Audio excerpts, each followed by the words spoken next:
The BJP has not entered the contest to keep National Democratic Alliance (NDA) votes undivided.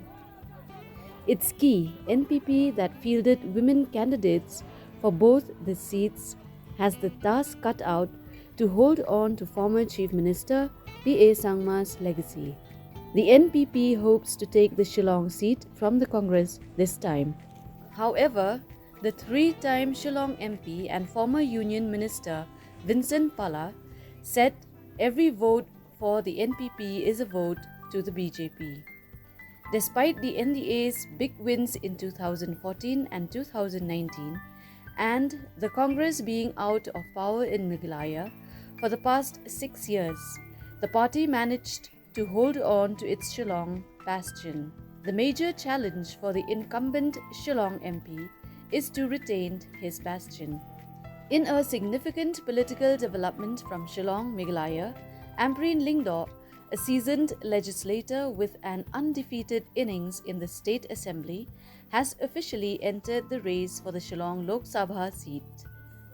Representing the National People's Party (NPP), Lyngdoh's candidacy makes a pivotal moment for the party, which is optimistic about her prospects of clinching a victory in a constituency long dominated by the Congress party.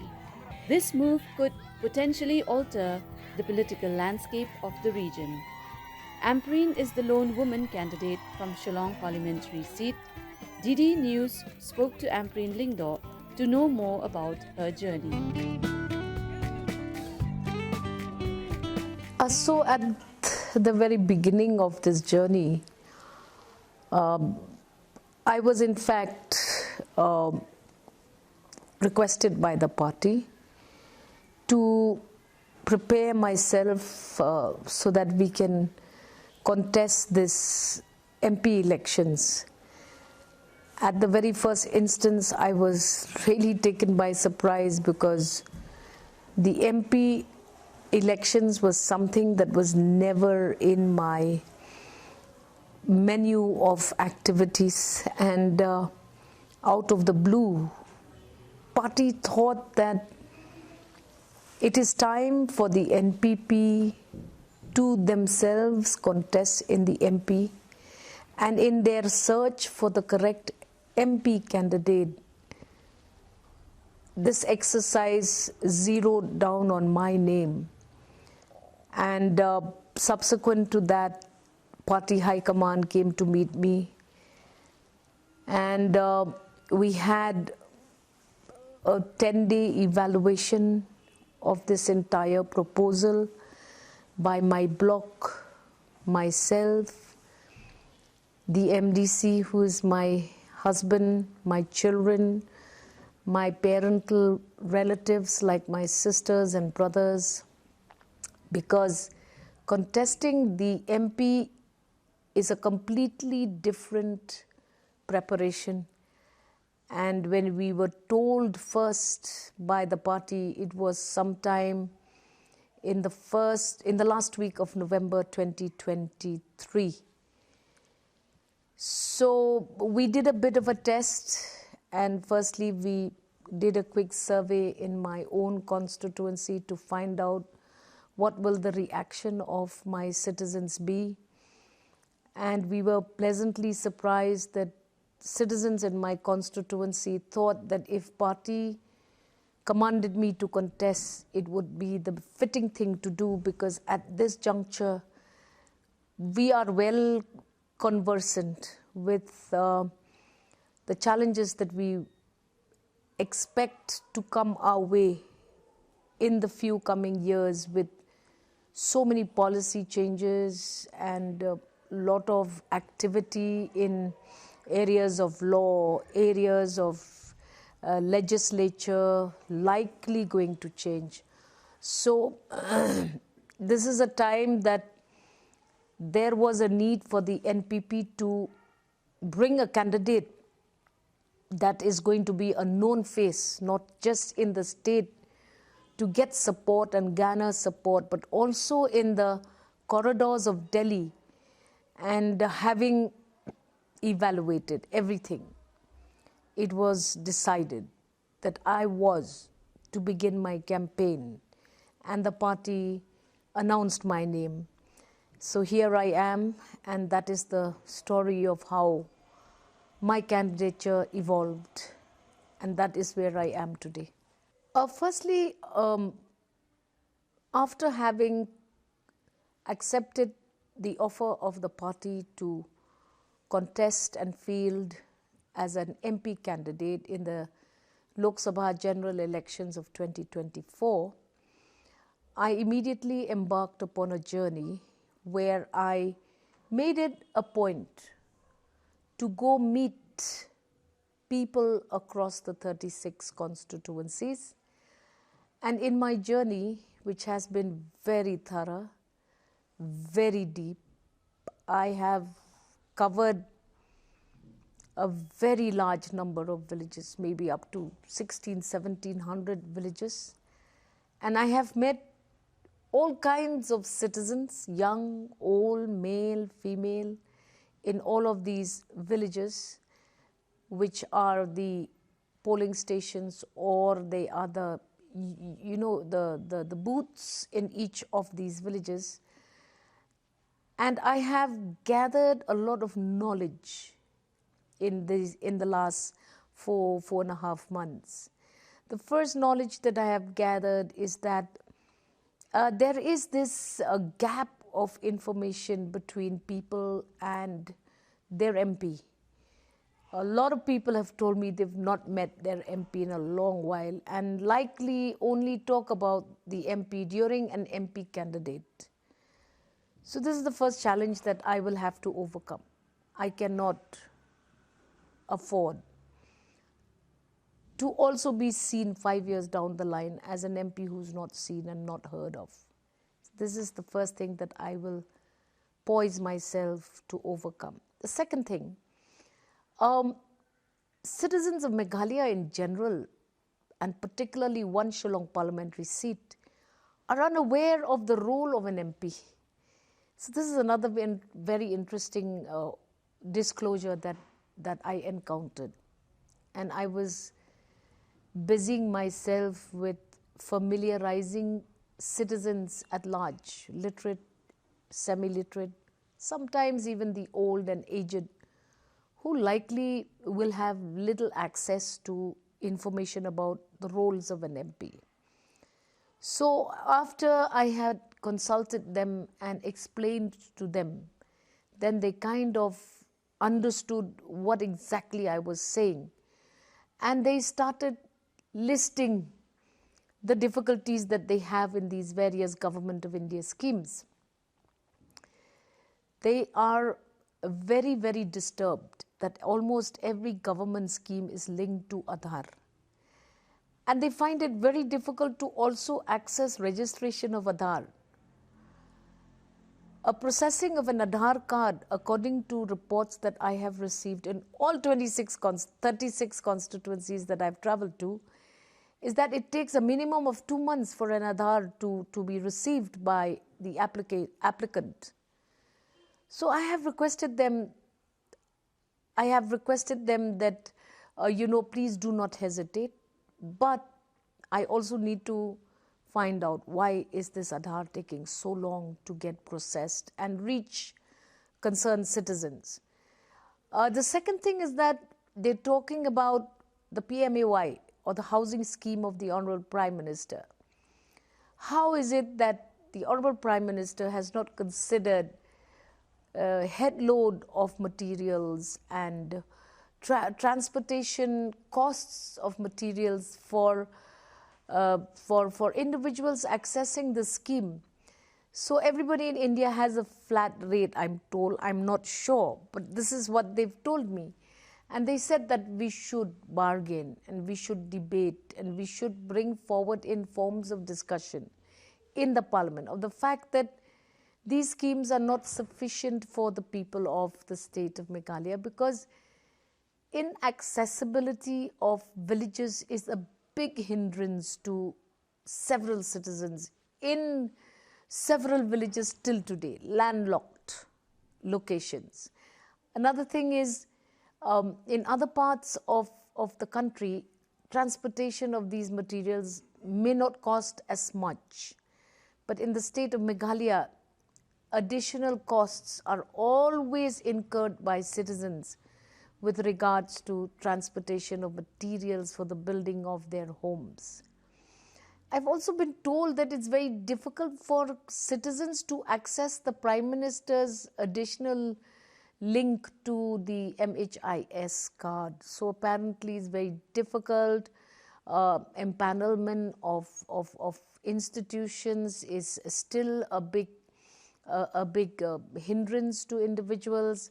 Then I'm told that when person gets seriously ill, the biometrics component of this scheme is, it brings people at a disadvantage, because a person who's critically ill in ICU obviously cannot have the eye biometric done, though other biometrics can be done. So I'm wondering whether all of these issues, whether they've been debated, discussed with Government of India, either in line departments or maybe in Parliament itself.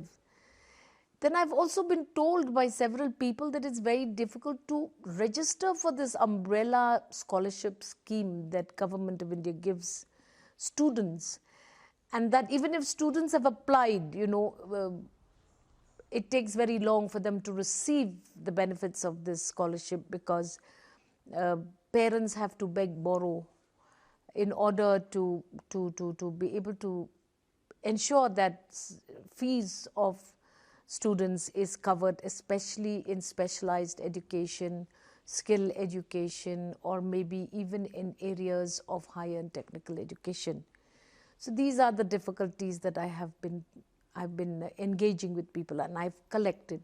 Then they're also talking about, this agencies available for distribution of gas cylinders.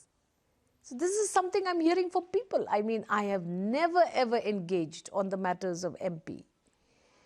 But as I engaged and spoke with different groups of people, I'm given the impression that these are likely all linked to roles of an MP. Then they're also talking about packages of schemes. Very interestingly, we have some very literate traditional heads of institutions and other village organizations, or the village economic or the empowerment committees, as they call them.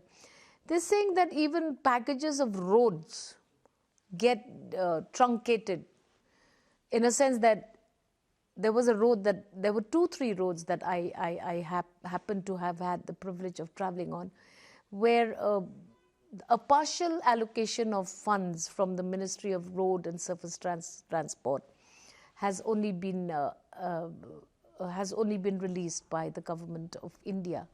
So there are these small things which I feel maybe collectively compose what the role of an MP is. Leaving aside the bigger topics, the bigger agendas of border dispute, leaving aside the ILP confusion on the Khasi language. And they feel that after I have discussed these matters with them, they're better informed and maybe will participate more actively, because I've been told by the people, nobody takes the MP elections seriously. Most people don't even go for the votes. So I hope that I'll be able to encourage, through my visits with 2 different villages across this one Shillong parliamentary seat, I hope I will be able to enthuse citizens to come and vote, because now they know that, okay, so if you're going to be doing all of this for us, then we better vote for you, and better make sure that there will be somebody who will be liaising between the Government of India and the Government of Meghalaya, which is precisely what our roles are. Every election is very challenging. So to say that I'll not be defeated is too early now, because I have my own problems. For example, in the opposition for the last 10 years, And at the same time, I think, though I am in opposition for the last 10 years, I keep in contact with the people. So even me to say that I'll not be defeated or I'll be defeated is too early, because we are campaigning from village to village, areas to areas. But I still feel that the people of the state still think that Congress is a better party than any other parties for Delhi. So with that in mind, I think I should be able to manage in the name of the party, not in my name maybe. This election is not about only development alone. The people of Meghalaya as on today think that safety aspects also is very important. If you see what happened in Assam, how the Christians has been harassed by certain sections of people from Assam. We don't know, but I cannot say who's who, but for example, like Marmind, people came and pasted posters warning these sisters. Also, I went even in Rongcheng, people came to the compound and warning the priests, the fathers. So also, even in Ribhoi, in Umroi, people came and warned the father not to conduct any retreat and others. And so many other things, the laws which the government of Assam or the government of Uttarakhand and the government of India is intending to move in parliament in the future. So people already has in their mind that with the slogan BJP is doing, 370 means 2/3 majority. That means the intention is to maybe to change the constitutions, to amend the constitutions, which may not be good for the minorities and may not be good for the Christians or Muslims and others. That in mind, people nowadays are smart enough to sense that if BJP comes to power, so there may be a problem for the security of the minorities. Number two is this election, like BJP also started moving closer to the minds of the people in Meghalaya. If you see in the last election, BJP has increased their vote share, but suddenly they changed their strategy by moving through a partner, NPP. So the people now think that whatever vote you are giving to NPP is a vote giving to BJP. Today the NPP is a partner of BJP. Tomorrow BJP will swallow the NPP. It happens in Maharashtra, it happens in Bihar, it happens in many states where the BJP first work as a partner with the party, and later on when they become stronger and they stand on their own. So even the NPP voters and the BJP voters as of today starts realizing, and they come to the party, to the Congress. Third thing is BJP has promised so many things in the manifesto. BJP's promise means NPP's promise. In the last election, they have promised so many things in the manifesto, but those things did not happen and never come as per promised. So with that in mind, people of Meghalaya will realize that the promise given by BJP, once or twice you can fool the people, but not thrice, they always say. So with these in mind, I think the people in Meghalaya still have the confidence on the party, on the Congress, as well as on me. With that, I think I should be able to win the election. You see, when I first became an MP,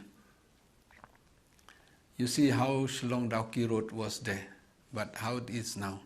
But still, I had so many works to do also. It's not only that, and not what I've done is enough.